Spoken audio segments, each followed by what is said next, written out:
Okay, so today's piece is called Chorus and Instruments. It's by Morton Feldman. It is a choir piece, but there's also a tuba part and a tubular bells part, I believe. So, not likely to get performed, but I just wanted to share it because it is a physical score. This is a score which I think I found in a free bin of a library. I thought it was a really interesting one, like it caught my eye. There's just this generic Feldman sleeve by Edition Peters, and then the score itself is just this separate thing. Maybe this is one giant, like architecture-sized sheet of paper, like concert times 2 or something. What would that be? 24 by 10 inches. And maybe this is Chorus and Instruments 2. Maybe it's a sequel to a piece. Yeah, you can see that there's a lot of time signature changes and rests. There's no whole rests used, just kind of blank measures. It looks like a facsimile, like you have Feldman's signature at the top pretty much. Dedicated to the Brandeis University Choral Union, directed by Alvin Lucier. So, interesting little piece of history. Above the tempo marking, it says extremely quiet. Otherwise, there's no dynamics. And yeah, it's just a very beautiful little published thing. It's just 2 pages, and it was written in 1967, the 25th of March. The Edition Peters sleeve is interesting too. You got a huge list of Feldman's works on the front here. So all of the durations, extensions, intersections, piano pieces, projections, intermissions, vertical thoughts 1 through 5. So we've covered a lot of these pieces. I'm assuming all of these are pre-1967. Maybe some of them are post, but I'm assuming this sleeve dates from around the same time as the publication. So I'm seeing a lot of grid paper pieces and not a lot of pieces dedicated to specific people. Yeah, which I think is more common as a title convention in his later stuff. And then the other page here has like similar composers. So the catalog of John Cage is available upon request. That's what it says at the top. Then we got some Cornelius Cardew, Henry Cowell, Kazuo Fukushima, Lou Harrison, Toshi Ichiyanagi, Mauricio Kagel,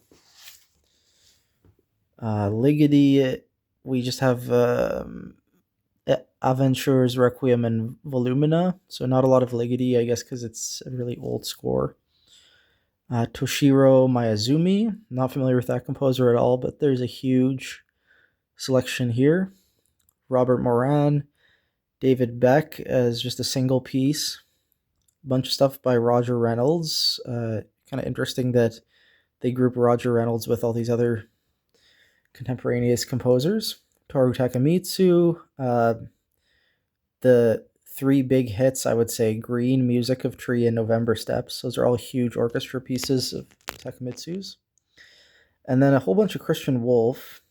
And I think we've gone over a couple of these scores in PDF form for 1, 2, or 3 people. I think we have an episode on. And also I've done pairs as an episode.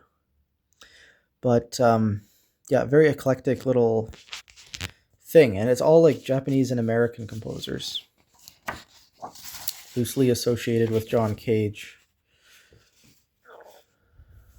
Okay, maybe there's a program note here. This is like a huge write-up, actually. Never read it before. By Feldman himself. My earliest recollection of music, I couldn't have been more than 5, is my mother holding one of my fingers and picking out Eli Eli with it on the piano.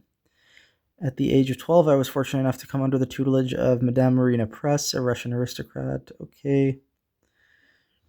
My first meeting with John Cage was at Carnegie Hall when Metropolis conducted the Webern Symphony. I believe that was the winter of 1949, and I was about 24 years old. The audience reaction to the piece was so antagonistic and disturbing that I left immediately afterwards. I was more or less catching my breath in the empty lobby when John Cage came out. I recognized him, though we had never met, walked over, and as though I had known him all my life, said, "Wasn't that beautiful?" A moment later, we were talking animatedly about how beautiful the piece sounded in so large a hall. We immediately made arrangements for me to visit him. So, yeah, this is like a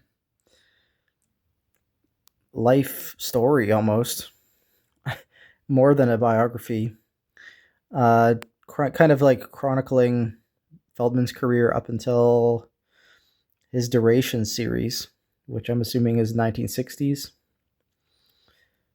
1967-ish. So we've got a whole paragraph about Projection 2 for flute, trumpet, violin, and cello. So like his grid paper stuff. It's interesting. I'm not going to read it all right now on camera, but maybe after I listen to this. This piece is on YouTube. I haven't listened to it before. Recording is in the video description. I encourage you to give it a listen because it's not very long. I'm assuming it's about 5 minutes or so. And yeah, I'll see you on the other side. Also, of course, no text for this one. It's just oohs and ahs, probably.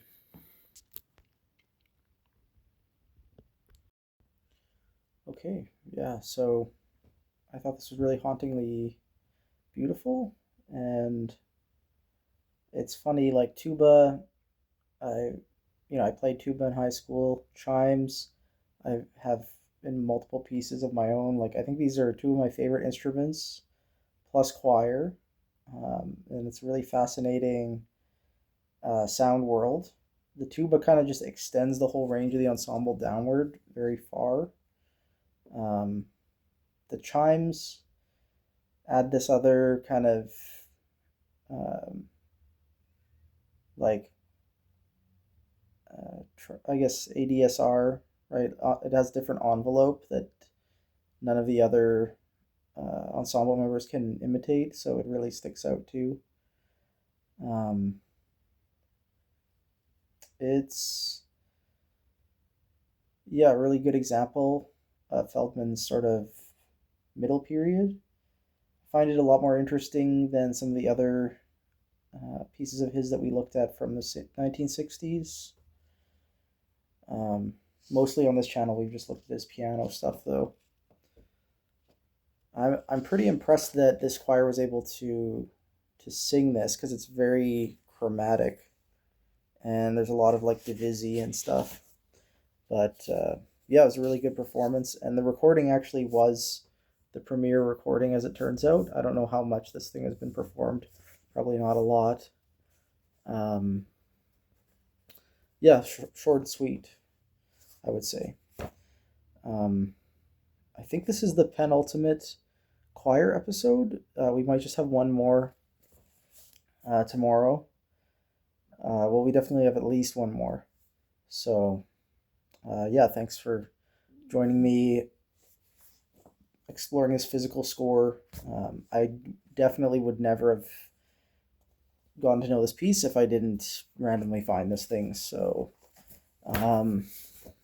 yeah, it's a nice sort of fated thing. And yeah, thank you for listening with me today.